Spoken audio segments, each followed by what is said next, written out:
Bugün elimizde gerçekten çok özel bir kaynak var. Bir makale değil, bir araştırma raporu hiç değil.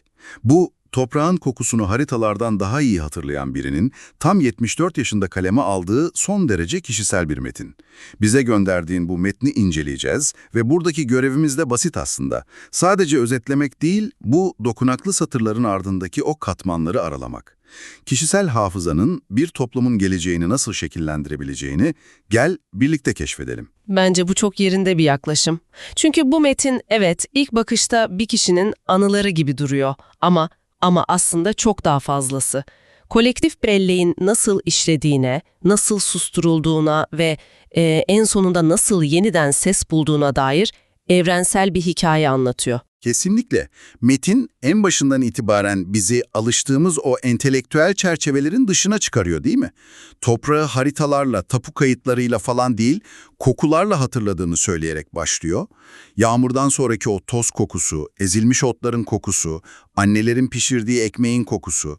Bu duysal girişin insanı anında konunun kalbine çekmesinin sebebi ne sence? Neden bu kadar etkili? Çünkü koku hafızanın en dürüst hali. Hile yapmıyor. Yani mantıksal bir süzgeçten geçmiyor, doğrudan beynin en ilkel, en duygusal kısmına gidiyor, amigdalaya. Yazar toprağı hatırlıyorum derken bize aslında entelektüel bir bilgiden değil, vücuduna kazınmış, inkar edilemez bir yaşanmışlıktan bahsediyor. Bu sahiplikle ilgili değil yani, ait olmakla ilgili bir durum. Toprak bir mülk değil, bedenin bir uzantısı gibi adeta. Bu bana da bir şeyler hatırlatıyor ister istemez. Hani o çocukluğumdaki ıslak toprak kokusu, seni anında başka bir zamana, başka bir mekana ışınlayan o anlık his. Yazarın yaptığı da tam olarak bu bağ kurmak. Aidiyetin ne kadar içgüdüsel olduğunu gösteriyor ya. Hem de nasıl. Benim için o koku, mesela yazın yaylaya çıktığımızda biçilmiş ve kurumaya bırakılmış otların kokusudur. O kokuyu nerede alsam, anında 8 yaşındayım, dedemin yanındayım. O yüzden çok iyi anlıyorum yazarın kurduğu o bağ. Toprağın altına ellerimizi gömerdik diyor. Bu çok güçlü bir imge. Toprağın canlı bir varlık olduğunu hissetmekten bahsediyor. Sadece bir zemin değil, yaşayan, nefes alan bir arşiv. Ve o arşivin bir de hafızası var. Metnin en vurucu cümlelerinden biri de bu. İhtiyarlar derdi ki, toprak her şeyi hatırlar. Ne iyiliği unutur, ne de kötülüğü. Bu modern insanın pek de aşina olmadığı bir bakış açısı. Toprağa neredeyse bir vicdan, bir bilinç yüklüyor. Bu ilginç bir bakış açısı. Toprağı aktif bir tanık olarak görmek. Bu modern dünyanın unuttuğu bir şey. Biz toprağı bir kaynak, bir mülk, işlenecek bir meta olarak görüyoruz. Metnin yazarıysa ona neredeyse kutsal bir rol, bir vicdan yüklüyor. Bu da toprağı pasif bir zemin olmaktan çıkarıp tarihin sessiz ama en güvenilir şahidi haline getiriyor. Yani insanlar unutabilir, belgeler yok edilebilir ama toprak orada ve her şeye tanıklık ediyor. Yazarın bu bilgeliği ihtiyarlardan alıntılaması da bunun nesiller boyu aktarılan kadim bir anlayış olduğunu gösteriyor. İşte tam bu noktada metin acı bir tezat kuruyor. Toprağın bu sonsuz hafızasıyla insanların zorla unutturulan hafızası arasında. Ve bu unutuşun zamanla, doğal bir süreçle değil, koşullar tarafından dayatıldığının altını çiziyor. Bu işin rengini tamamen değiştiriyor. Elbette, elbette. Çünkü bu artık pasif bir unutkanlık değil, aktif bir unutturma eylemi. Belleğin kasıtlı olarak silinmesi. Yazar durumu tarihin kaybolması değil, unutturulması olarak tanımlıyor. Bir toplumun köklerine yapılabilecek en derin müdahalelerden biri bu. Çünkü hikayenizi elinizden aldıklarında kimliğinizin de bir parçasını almış olurlar. Metindeki o etkiyi o kadar net aktarıyor ki, toprağını kaybeden insanların kendilerinden bir parçayı da kaybettiklerini anlatıyor. Daha sessiz oldular, daha temkinli oldular diyor. Bu iki kelime bir kuşağın bütün ruh halini özetliyor resmen. Bu daha sessiz, daha temkinli olma hali beni çok düşündürdü. Sence bu sadece bir travmanın kaçınılmaz bir sonucu mu, yoksa aynı zamanda bilinçli bir tercih mi? Yani bir sonraki nesli korumak için bilinçli olarak susmayı seçen bir kuşaktan bahsediyor olabilir miyiz? Bu harika bir soru çünkü tam da meselenin kalbine dokunuyor. Bu sessizlik ve temkinlilik sadece bir ruh hali değil, bir hayatta kalma mekanizması aslında. Travma sonrası topluluklarda geçmişi konuşmak tehlikeli olarak kodlanabilir. Konuşursan hedef olabilirsin, çocuklarını tehlikeye atabilirsin. Dolayısıyla susmak bir sonraki nesli korumak için yapılan bilinçli bir fedakarlığa dönüşebilir. Ama işte bu sessizlik bir yandan koruyucu bir kalkan olurken diğer yandan kimliği yavaş yavaş aşındıran bir zehire dönüşüyor. Yazarın anlattığı tam da bu ikilem. Ve o zehir bir sonraki nesle geçiyor. Yazarın kullandığı ifade çok dokunaklı. Bu sessizlik çocuklara kimsenin istemediği ama herkesin aldığı bir miras gibi aktarıldı. Bir miras ama zehirli bir miras. Bu aslında sosyal bilimlerde aktarılan travma veya daha spesifik olarak post-memory yani sonradan bellek olarak bilinen bir olgu. Yani travmayı doğrudan yaşamayan ikinci veya üçüncü neslin o travmanın anılarıyla, sessizlikleriyle, davranış kalıplarıyla büyümesi. Yazar bu akademik kavramı adını koymadan bizzat yaşayarak tanımlıyor. Bu çocuklar ne olduğunu tam bilmedikleri bir yası tutarak cevaplanamayan soruların gölgesinde büyüyorlar. Bu sessizlik nesiller arasında görünmez duvarlar örüyor. Duvarlar örüyor, evet. Yazar bu durumu biz bu sessizlikte büyüyen bir nesiliz diyerek kendi deneyimiyle anlatıyor zaten.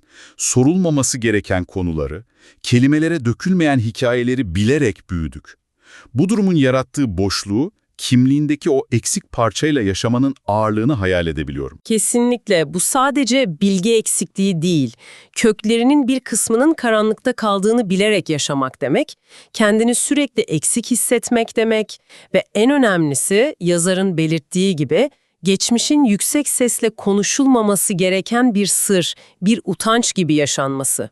Bu sadece bir toprak parçasının kaybı değil, onurun, kimliğin ve anlatılabilir bir geçmişe sahip olma hakkının da kaybıdır. Ama sonra bir an geliyor ve yazar sessizliğin hakikatten daha ağır geldiği o andan bahsediyor. İşte bu metnin dönüm noktası bence.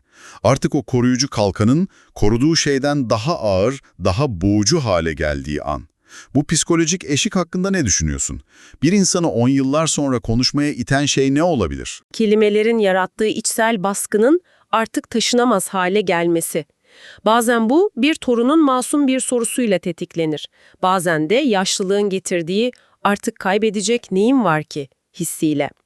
Yazar 74 yaşında bu sorumluluğu hissettiğini söylüyor ve ekliyor. Artık kendim için değil, benden öncekiler ve sonrakiler için konuşuyorum. Bu kişisel bir eylemin nasıl kolektif, hatta tarihsel bir göreve dönüştüğünü gösteren muhteşem bir ifade. Sessizliği kırmak sadece kendini değil, senden öncekilerin onurunu ve senden sonrakilerin geleceğini de kurtarmaktır bir nevi. Ve bu görevi açıklamak için kullandığı metafor inanılmaz güçlü. Hafızayı bir köprüye benzetiyor. Eğer bu köprü yıkılırsa nesiller birbirini anlamayı bırakır diyor. Bu o kadar net bir imge ki geçmişle gelecek arasındaki o hayati bağlantıyı somutlaştırıyor. O köprü metaforu üzerine biraz daha düşünelim mi? Bir köprü iki yakayı birleştirir, hafıza da farklı zamanlarda yaşamış nesilleri birleştirir. Ama köprüler aynı zamanda kırılgandır, bakım gerektirirler. Yazarın anlatmak istediği de bu. Bu köprü yani hafıza kendiliğinden ayakta kalmaz. Onu ayakta tutmak için hikayelerin anlatılması, soruların sorulması yani sürekli bir iletişim ve çaba gerekir. O sessizlik mirası bu köprüyü yavaş yavaş çürüten pas aslında. Pastır aslında, evet, ve o köprü yeniden kurulduğunda ne olacağını da söylüyor. Eğer onu yeniden kurarsak sadece yan yana yaşayan insanlar değil, yeniden bir halk oluruz. Bu basit bir aradalık değil, ortak bir bilinçle birbirine bağlanmış bir topluluk olma idealini anlatıyor. Kesinlikle. Halk olmak ifadesi burada çok kilit. Bu ortak bir hikayeye sahip olmak anlamına geliyor. Eğer hikayeniz elinizden alındıysa veya unutturulduysa, geriye sadece coğrafi olarak bir arada duran bireyler kalır. Yazar o ortak hikayeyi yeniden anlatarak o halk olma bilincini, yani kolektif kimliği yeniden inşa etmekten bahsediyor. Bu geçmişe takılıp kalmak değil, geleceğe birlikte yürüyebilmek için ortak bir zemin bulma çağrısı. Metnin son bölümünde ise yüzünü tamamen geleceğe, gençlere dönüyor. Onlara baktığında kendi neslinde olmayan bir şeye sahip olduklarını söylüyor. Konuşma özgürlüğü, soru sorma ve gerçeği arama özgürlüğü. Bu, metnin onca ağırlığına rağmen sonuna doğru umut dolu bir ton katıyor. Evet, kendi neslinin hayatta kalma aracının sessizlik olduğunu, şimdiki neslin ise konuşma aracına sahip olduğunu görüyor. Bu bir yandan büyük bir umut, diğer yandan da büyük bir sorumluluk devre. Çünkü bu özgürlük, yazarın da uyardığı gibi kolayca kayıtsızlığa dönüşebilir. Elindeki gücün farkında olmamak, ona hiç sahip olmamak kadar tehlikeli olabilir. Aynen öyle. Soru sorma hakkına sahip olmak, o soruları sormakla aynı şey değil. Ve yazar tam da burada tüm bu soyut kavramları çok somut bir zemine oturtan bir denklem sunuyor gençlere. Evet, o denklem adeta metnin manifestosu gibi. Diyor ki, toprak konusunu açmak eşittir onur, yani haysiyet konusunu açmaktır. Hafızadan bahsetmek eşittir köklerden bahsetmektir. Ve adalet hakkında soru sormak bir toplumu canlı kılan şeyin ne olduğunu sormaktır. Okuduğumda durup düşünmek zorunda kaldım. Toprak, onur, kökler ve adalet. Bu kelimeleri bu şekilde birbirine bağlamak, konuyu birden ne kadar kişisel ve acil bir hale getiriyor, değil mi? Bunların geçmişe ait nostaljik meseleler olmadığını, bugünün ve yarının temel taşları olduğunu gösteriyor. Bu denklemin dehası da bu zaten. Tarihsel bir meseleyi bugünün ve yarının meselesi haline getiriyor. Genç nesle şunu söylüyor: bu sizin hikayeniz. Bu sadece dedelerinizin değil, sizin de onurunuzun, sizin de köklerinizin, sizin de geleceğinizin meselesi.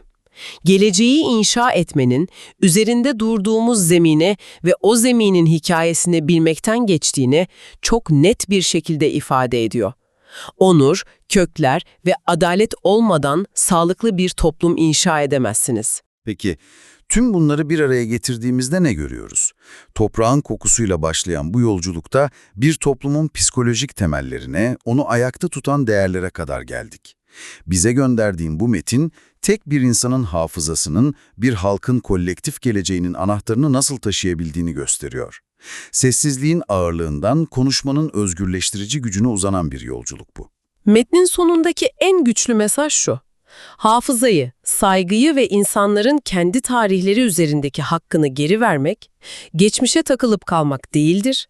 Aksine insanın aidiyet duygusunu, yani yazarın deyişiyle insanı insan yapan şeyi yeniden kazandırmak ve sağlıklı bir gelecek inşa etmek için atılması gereken hayati bir adımdır.